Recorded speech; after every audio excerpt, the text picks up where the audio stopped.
इथे रंजल्यांची माय तू जिजाऊ, इथे मराठी मनांची साय तू जिजाऊ, असे आम्हा साऱ्याहुनी प्रिय मातृतीर्थ माते, इथे अमुचा स्वाध्याय तू जिजाऊ.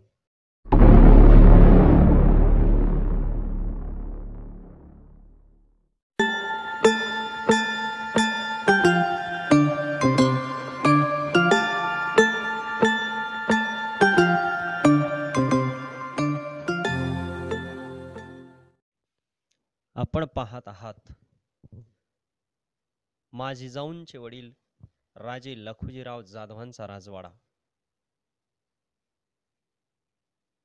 4 एकराच्या परिसरामध्ये पसरलेला हा भुईकोट किल्लाच म्हणा.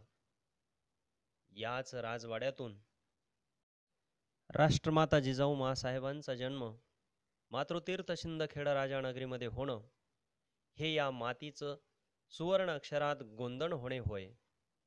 विदर्भाची काशी ते स्त्री शक्तीची गंगोत्री संबोधल्या जाणे हे भाग्य या नगरीच्या वाट्याला आलं.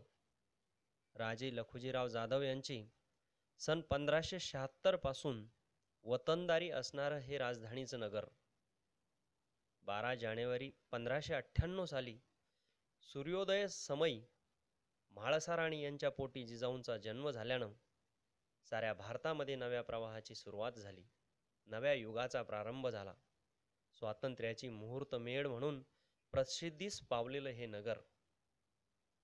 याच नगरीमध्ये जाधव व भोसले या 2 कुळांचा जन्म झाला व रयतेला त्यांचा पहिला शिवछत्रपती मिळाला.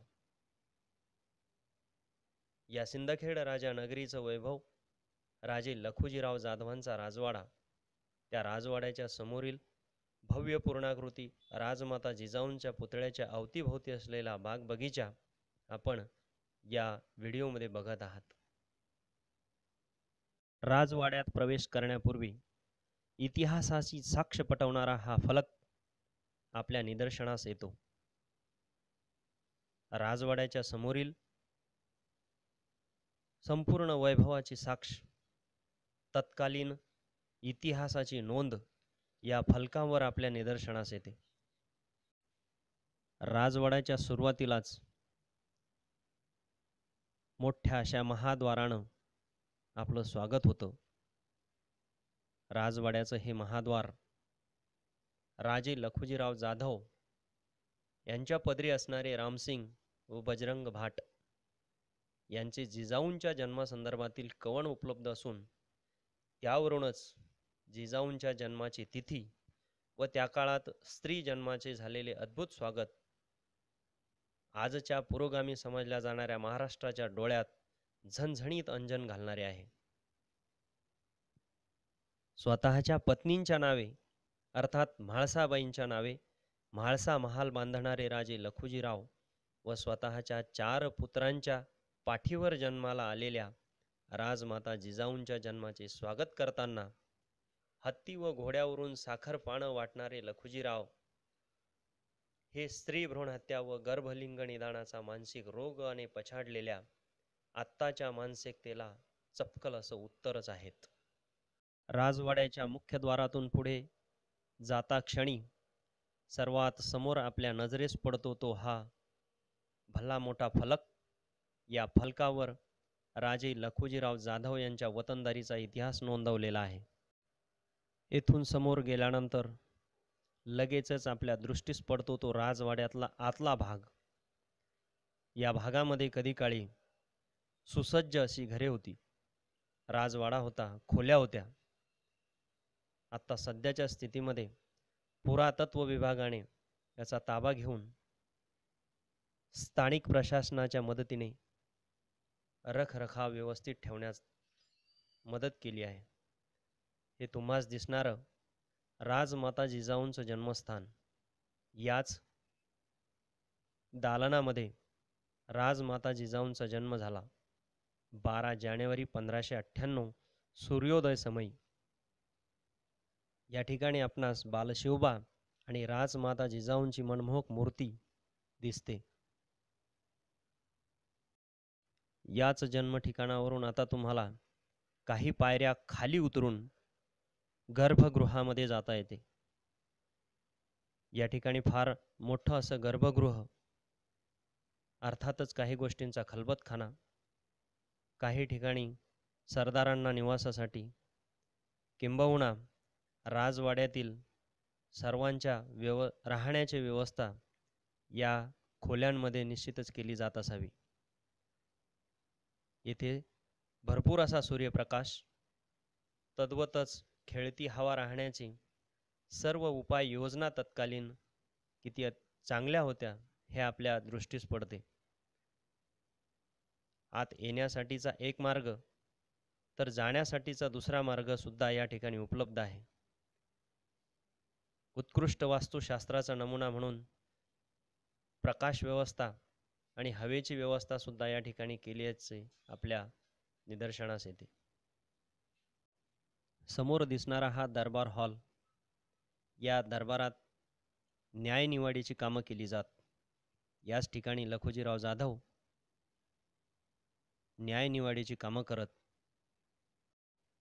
राष्ट्रमाता राजमाता जिजाऊंच्या जन्माने पावन झालेली ही जिजाऊ नगरी, अर्थात मातृतीर्थ शिंदखेड राजा म्हणजे राजे लखुजीराव जाधवांच्या वतनाची राजधानी, नगरात पश्चिमेकडून आगमन प्रसंगी दृष्टीस पडणारी वास्तू म्हणजे चांदणी तलाव.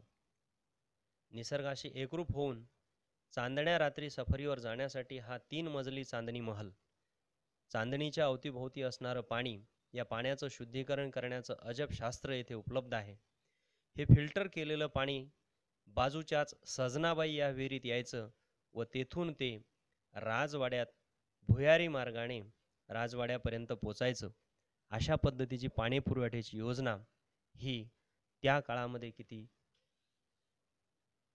दूरचा विचार करणारी होती. हे आहे निळकंठेश्वराचे मंदिर व त्या मंदिरासमोरील बारव. स्थापत्यशास्त्राचा एक उत्तम नमुना. एका आख्यायिकेनुसार जेव्हा लखुजीराव जाधव वेश पालटून आपल्या भावांसह येथे आले होते, तेव्हा याच ठिकाणी त्यांनी आश्रय घेतला. पुढे जहागीर मिळाल्यावर त्यांनी याच मंदिराचा जीर्णोद्धार केला. ऐतिहासिक वास्तूंना भेट देत देत आपण पोचतो तो रामेश्वराच्या हेमाडपंथी मंदिरात. आख्यायिक आहे की प्रभू रामचंद्र सीतेच्या शोधात जेव्हा निघाले, तेव्हा प्रत्येक सोमवारच्या मुक्कामस्थळी ते महादेवाची पूजा करत व या मंदिराचीही निर्मिती त्यांनीच केली अशी या परिसरात आख्यायिका आहे. याची साक्ष आपणास अयोध्येतील शिलालेखही देतात. मंदिर जुनं असून हेमाडपंथी आहे. राजे लखुजीराव जाधव आणि त्यांचे वंशज यांनी आजपर्यंत या मंदिराला जोपासलं. मंदिरात प्रवेश करण्यापूर्वी तुमचं स्वागत होतं ते या 2 नंदींनी. हे मंदिराचं मुख्य द्वार. या द्वारातून आत पोचता क्षणी आपणास 4 खांब दृष्टीस पडतात. या व अशा असंख्य खांबांवर हे मंदिर उभं आहे. हे स्थापत्यशास्त्राचं एक उत्तम उदाहरण या मंदिराच्या खांबांवर केलेल्या कोरीकामावरून आपल्या लक्षात येईल. मंदिरात प्रवेश करता क्षणी आपणास एक रामेश्वराची सुंदर महादेवाची पिंड निदर्शनास येते. या ठिकाणी नतमस्तक झाल्यानंतर आपण माघारी फिरतो. रामेश्वर मंदिराला लागूनच राजे लखुजीराव जाधव आणि त्यांची 4 मुलं यांच्या समाधीची वास्तू आपल्या निदर्शनास येते. या वास्तूला एकूण 3 दरवाजे आहेत. मुख्य दरवाजात प्रवेश करता क्षणी राजे लखुजीराव जाधव आणि त्यांच्या 4ही मुलांची समाधी स्थळ आपल्या दृष्टीस पडतात.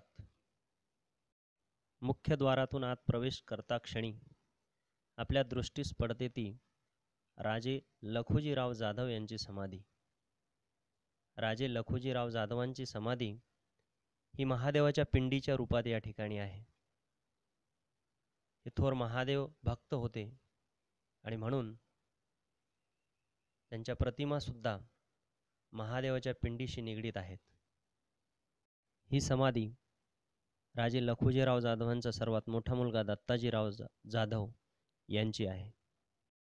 लखुजीराव जाधवांचे दुसरे पुत्र अचलोजीराव यांची समाधी या ठिकाणी आहे. लखुजीरावांचे तिसरे चिरंजीव राघोजीराव यांची समाधी लखुजीराव जाधवांच्या समाधीच्या मागच्या बाजूला आहे. लखुजीराव जाधवांचे चौथे चिरंजीव यशवंतरावांची समाधी लखुजीराव जाधवांच्या समाधीच्या राजवाडा आणि परिसरातील जनतेला पाणी पुरवठा करणारा हा मोती तलाव.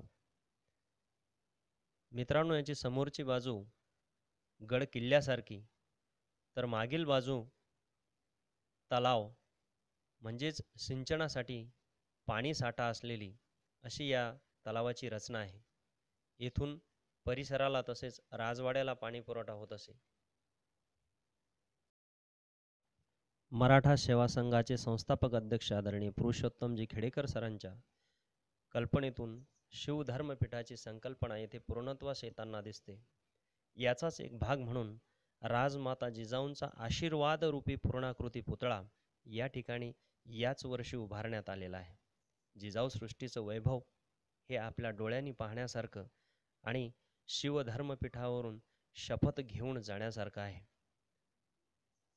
राजमाता जिजाऊंचा पूर्णाकृती पुतळा येथेच आपणास बघाव्यास मिळतो.